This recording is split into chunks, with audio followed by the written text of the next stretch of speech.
ten eerste Leng, met Kalabala Segenalo, Nenyem Eloafike, Neng, Paris, Yom Habariterat, Tanat, Kefetenia Tem Urt Pequam Astamarineng, c'est le Ethiopia, na Afrika Kend Tarik, na anthropologie, Astamarallo, na Tanat, Adergallo, Rummer, Adergallo. Ethiopia Haya Hamuste Befit, Tanat Jambareallo, na Gezi Gizier, c'est le Ethiopia Tarik, c'est le Ethiopia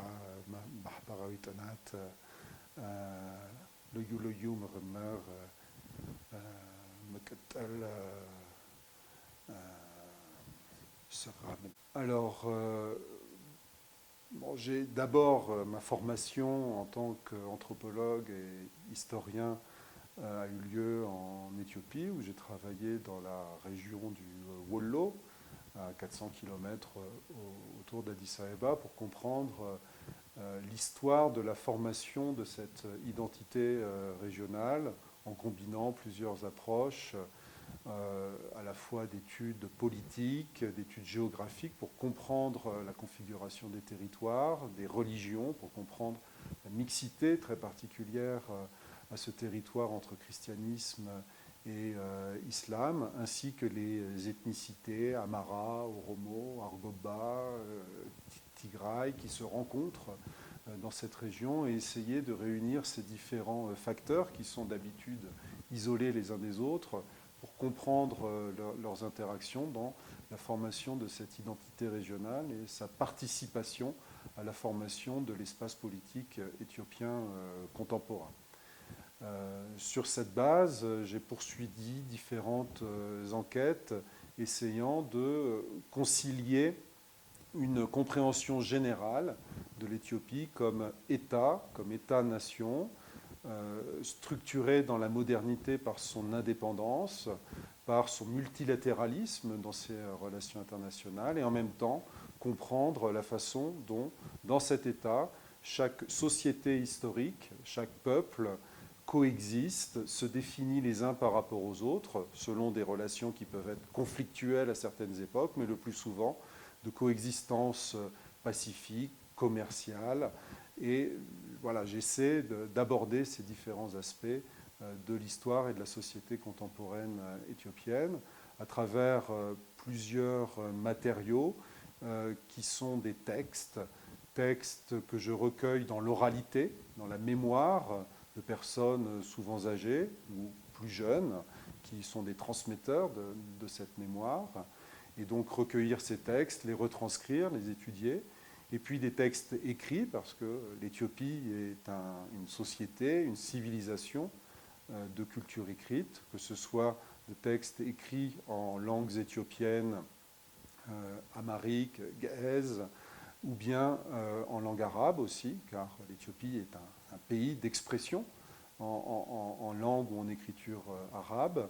Et là aussi, faire un travail d'analyse, d'étude de ces textes, de compréhension des signifiants historiques qui y ont été conservés. Et puis, depuis quelques années, un travail sur les archives produites par l'administration éthiopienne depuis la fondation de l'État contemporain d'Éthiopie par le roi des rois Ménélik. Et ces fonds d'archives, qui ont longtemps été conservés discrètement par l'administration, commencent aujourd'hui à être accessibles, à être mis au jour. Et donc, il y a tout un travail d'accompagnement pour permettre cet accès aux archives, et puis un travail d'étude pour comprendre ce qu'elles peuvent dire des procédures ordinaires du travail de l'administration et la façon dont l'administration et ses différents services a participé aux évolutions de cette société. Donc, parmi mes projets, il y a un fort investissement à l'heure actuelle sur les questions d'archivistique qui consiste à accompagner des équipes éthiopiennes en charge de fonds d'archives, que ce soit l'Agence nationale de bibliothèque et d'archives, hein, l'ENALA éthiopienne, c'est un peu difficile à traduire en français, ainsi que l'Institut des études éthiopiennes de l'Université d'Addis Abeba, différentes universités régionales ou des administrations spécialisées qui détiennent des fonds d'archives importantes, sans avoir, disons, toutes les procédures nécessaires à l'ouverture au public de ces fonds. C'est quelque chose de très différent de conserver un fonds, de l'utiliser de façon instrumentale, utilitaire dans une administration, et puis ensuite d'organiser ce fonds, de le décrire, de l'inventorier, de le conserver pour le communiquer du public. Et donc là, avec des équipes de l'École des Chartes, de l'Institut national du patrimoine, du CNRS, de l'École des études en sciences sociales, de l'Université de Rennes,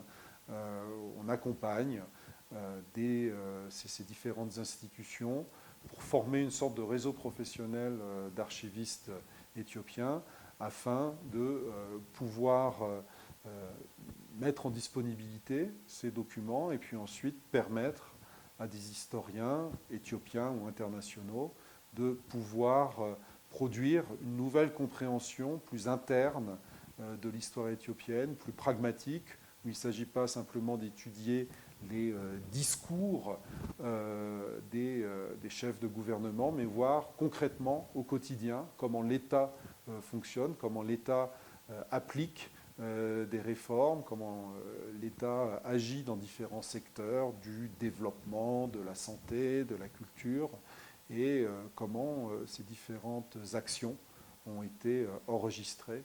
sur le papier à travers l'archive. Donc là, c'est l'un des projets dans lesquels je suis fortement impliqué et qui, je crois, présente un tournant important pour comprendre l'histoire contemporaine de ce pays. C'est aussi, je pense, un projet utile pour des questions de gouvernance, parce que donner accès aux archives, c'est aussi une forme de transparence des institutions. Les institutions rendent compte à l'histoire de leur travail, de leur continuité. Et on observe aussi dans les archives une forme de continuité du travail institutionnel, malgré les changements de régime. C'est aussi intéressant à observer. Alors c'est un autre projet qui est lié en partie aux archives parce que l'administration des palais nationaux d'Éthiopie conserve un important fonds d'archives impériales pour lequel j'avais été d'abord sollicité. Puis de fil en aiguille, la relation de travail et de confiance qui a été établie avec cette administration a conduit à cet important projet de rénovation et d'ouverture au public du Palais national, ou Palais du Jubilé, donc un palais fondé par l'empereur Haïlé Sélassié en 1955 à l'occasion du 25e anniversaire de son couronnement. Et ce palais conserve d'importantes collections de la vie de ce souverain, de son travail diplomatique, de son travail institutionnel. Et on a ainsi, sur les années, fin des années 50 jusqu'aux années 1970, une forme de témoignage de la place de l'Éthiopie dans le monde, du travail diplomatique du souverain. On a notamment une mémoire de l'instauration de l'Union africaine en 1963 et la construction de relations internationales entre l'Éthiopie et les pays africains indépendants. Donc avec différentes équipes du ministère de la Culture, du Château de Versailles, d'Expertise France. Moi, je participe à un comité scientifique qui cherche à estimer la valeur patrimoniale des différents éléments conservés dans les salles du palais, et puis à la meilleure stratégie pour pouvoir les mettre en valeur et ouvrir cet important lieu d'histoire et de mémoire pour le public. Comme on dit quelquefois entre chercheurs qui étudient l'Éthiopie, c'est vrai que c'est une sorte un peu d'attachement qui est contracté dans la longue durée, une sorte de virus qu'on attrape, si je peux me permettre, en temps d'épidémie, mais c'est vrai qu'on fait ses premiers pas dans la recherche en commençant à essayer de parler les langues, en connaissant les gens, en se confrontant à des situations sociales, institutionnelles, bureaucratiques, pas toujours faciles. L'Éthiopie est un pays qui a un fort sentiment d'indépendance, de souveraineté, qui est à la fois très accueillant et en même temps qui fait savoir aux étrangers qu'ils restent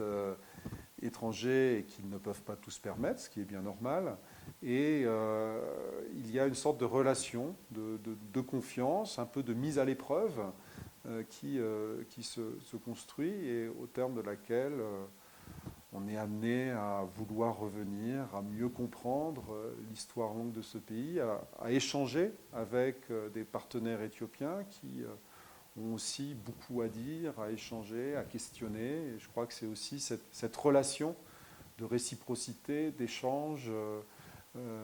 qui est vraiment très importante et qui encourage à persévérer dans l'étude de ce pays et dans ce que l'on peut apporter soi-même comme, comme témoin extérieur de la compréhension que l'on peut avoir. Et aussi, l'Éthiopie, c'est un pays qui s'inscrit dans la très longue durée de l'histoire du monde, depuis l'Antiquité jusqu'à aujourd'hui. C'est un pays ou un ensemble de peuples qui participent à différentes sphères d'universalité, que ce soit l'universalité chrétienne, l'universalité islamique, l'universalité africaine. Il y a différentes sphères d'universalité, comme je les appelle, où l'Éthiopie finalement se trouve un peu au carrefour. Et à travers l'étude de l'Éthiopie, c'est aussi une compréhension du monde un peu décalée par rapport à une vision eurocentrée, centrée sur l'histoire de l'Europe. À travers de l'Éthiopie, on comprend le monde selon des perspectives, des regards, des expériences différentes. Et je crois que c'est ce qui motive le fait pour moi de persévérer dans ces lieux d'études et d'échanges.